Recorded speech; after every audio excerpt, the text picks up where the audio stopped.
Hi, I'm Dallas Cothrum, and welcome to another edition of If You'll Permit Me. Today, our guest is Bobby Abtahi. Bobby's a graduate of UT. TCU people like me are not real happy with them right now. And then SMU for law school. And Bobby worked at the city where we first met him as a community prosecutor, and then served on the park board and the plan commission both. So appreciate you coming and talking about all things Dallas. I appreciate you having me here. Okay, so why don't you talk a little bit? I know you're a Dallas native. It's nice to talk to people who actually, are from here, and maybe that's not even a bad place to start. Why don't you talk a little bit about how much you've seen the city change in your lifetime from growing up here to when Frisco was not even on your radar, and now they have 10 schools, 5A high schools. So so I'll be 40 years old in December, so I can give you the last 40 years in my shoes. The big deal when we were growing up was getting a new area code. Area code, yeah. Like, I have vivid memories as a kid that I always lived north of LBJ, and we were very devastated that we were going to be a 972. Yeah, I judge people. If they have a 972, they can't be very substantial. Isn't it crazy how things have changed from... So I use that as kind of my moment of, we're becoming a big city. We need more than one area code. And you talk about Frisco, that was not even on the radar. No. Plano was still farmland, but it's been unbelievable the amount of growth that has happened, not just within the LBJ ring, but throughout the north all the way up to, LBJ was the ring, and now it's like 121. Yeah, absolutely. And it's even going further north from there. So it's the growth we've seen in my lifetime is mind-boggling. There are things that you grew up here. When you think about, just the amount of development that's occurred, and the places that, it's still kind of a small town feel, because it feels like a lot of people have stayed, and kind of, it's a great place to raise a family. It's a great place to be situated. And there are a lot of opportunities, a lot of good jobs. Yeah, someone like me in a city like New York or LA, I couldn't have served in the positions I've gotten to serve in. I was vice chair of the plan commission, president of the park board. How young were you when you were first on the plan commission? Gosh, that's a good question. What year was that? Late 20s? Yeah, I was. But yeah, you couldn't do that in your late 20s or in your 30s in any other city. I agree. I was the vice chair of the permit license appeal board before I had kids, and in my 30s, and I thought that was good because I still went out. I actually had some sense of what was going on at night. Now, well, similarly, when I was on the plan commission, I think what you saw was there's younger people now, and they want to see density, they want to see development, and they're not afraid of change. No, not at all. We invite it, and bars and restaurants aren't evil. And you see more of that in your suburban communities have younger plan commissions, and certainly full of plan and Dallas, I'd say traditionally that's a problem, is they have so many boards and commissions that are full of people that are 60 and above, and that group should absolutely be recommended. But there's some boards where that is 3/4 or more of the board is that group, and I don't think they're as aware of how much the region's changing. Whatever it is. Yeah, I think we talk a lot about diversity. I've always felt that you need diversity in age as well. You do. Because our whole goal is to stop allowing the suburbs to kind of suck our young families out. And all our young good brains. Yeah, and that's a big key on why I think it's important to have young people, all ages and all backgrounds and all experiences. Even when I was on the park board at the time, I think one of the only people with young kids. Yeah, and who actually uses parks. Yeah, we love the zoo, we love the state fair, we love the parks, we love Clyde Warren, and just having a different perspective on it as having kids. For sure. It's a different ball game. So why don't you talk a little bit about, when you first got to City Hall and the work you did as a community prosecutor, which I think our first interactions with you we were on the opposite sides of deals. Yeah, I think we were threatening to sue your clients. Yes, I'm sure that's right. So I always tell people I slept a lot better at night before I knew how City Hall worked. Having grown up here, there was no, I remember the big things I cared about was like the American Airlines Center vote. You worked on that? Yeah, tangentially kind of followed the Trinity Park stuff, but I never really understood city politics or got into it until I started working there. How many people in the whole city do you think know how City Hall really works?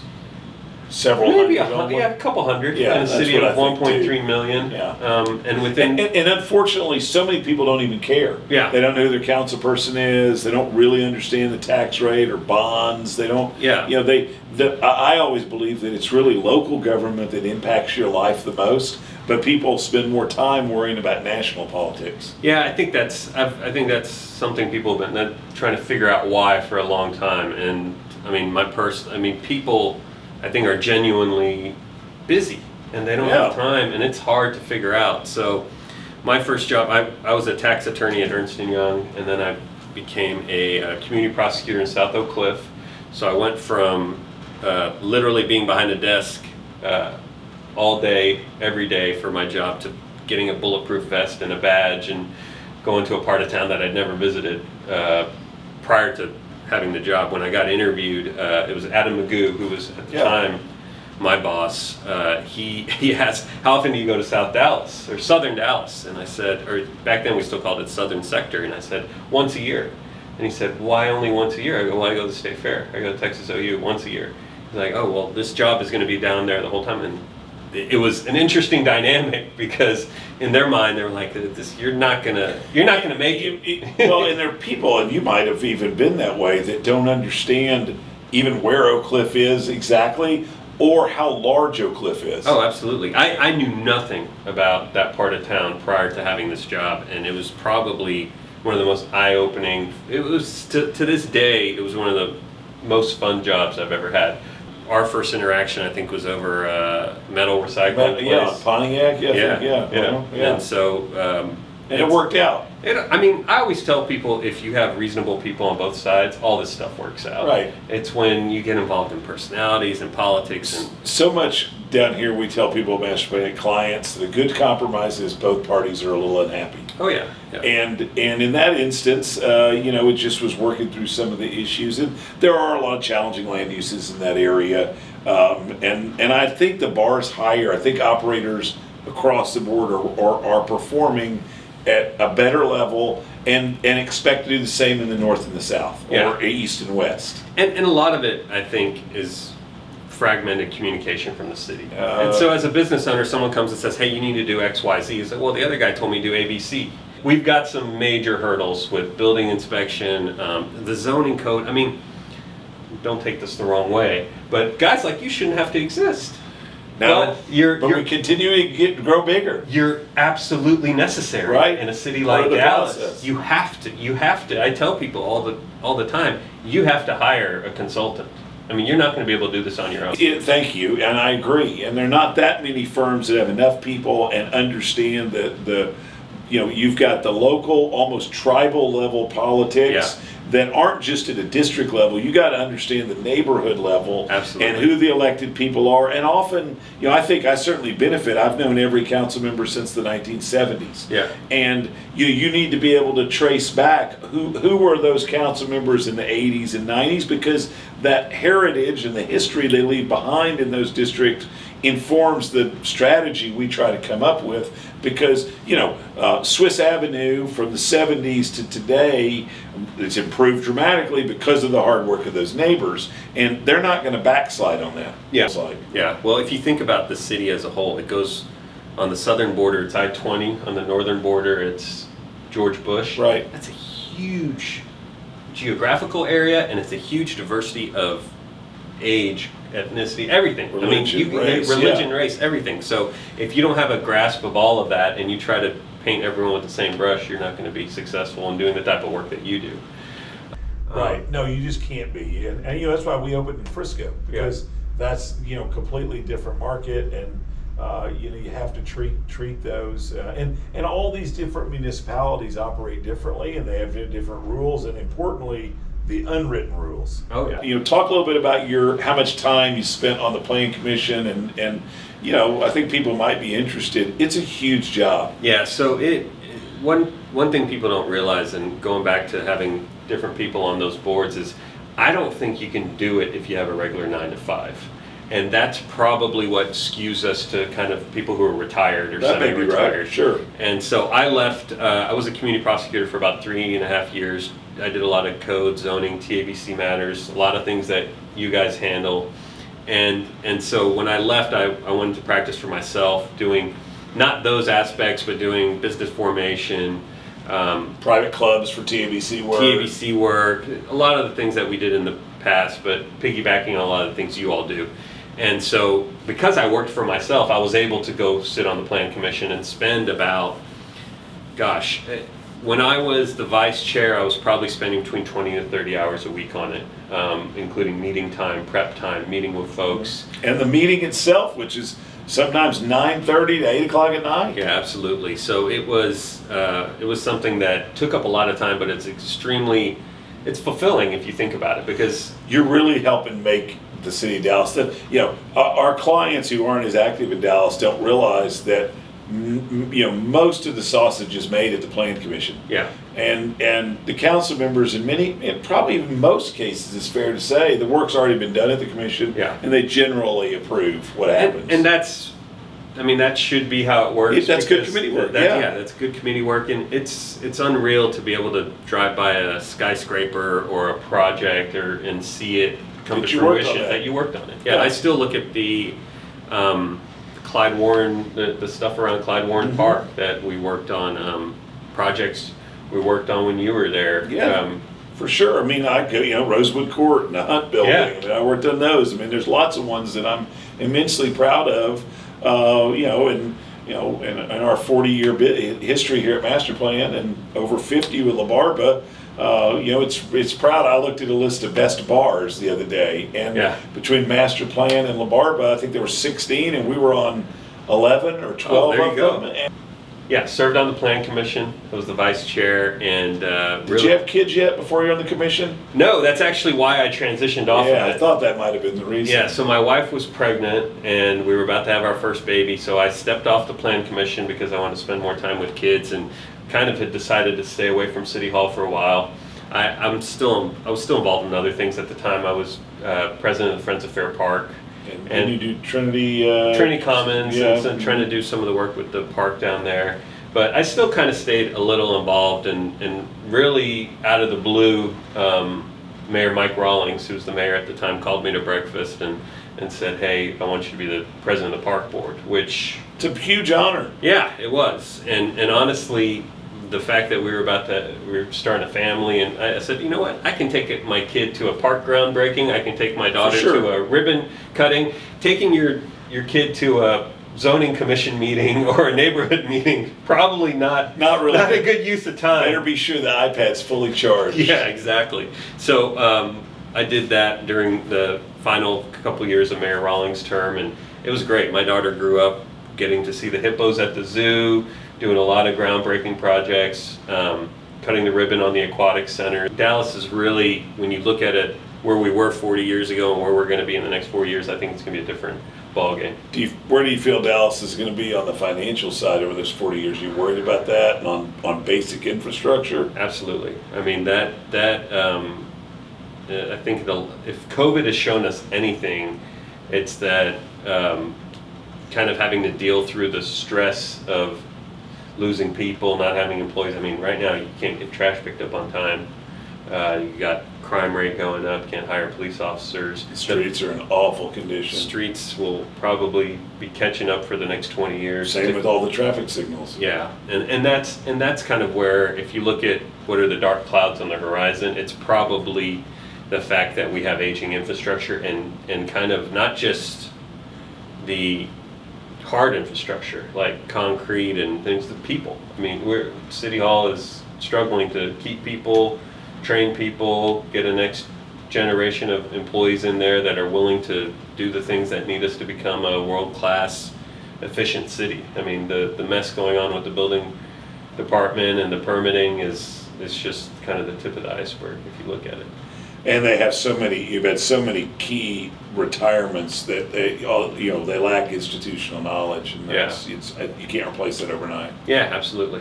Talk a little bit about, what do you think some of the mistakes people that you saw when you saw these in all these roles when you were an employee, what kind of mistakes that, operators make, or then when as a volunteer, park board, the planning commission, I think people really are uninformed about City Hall. What kind of things do you think they miss? Yeah, I think the average business owner or bar owner or restaurant owner thinks that they're going to go down there, fill out a form, and someone's going to hold their hand the whole way.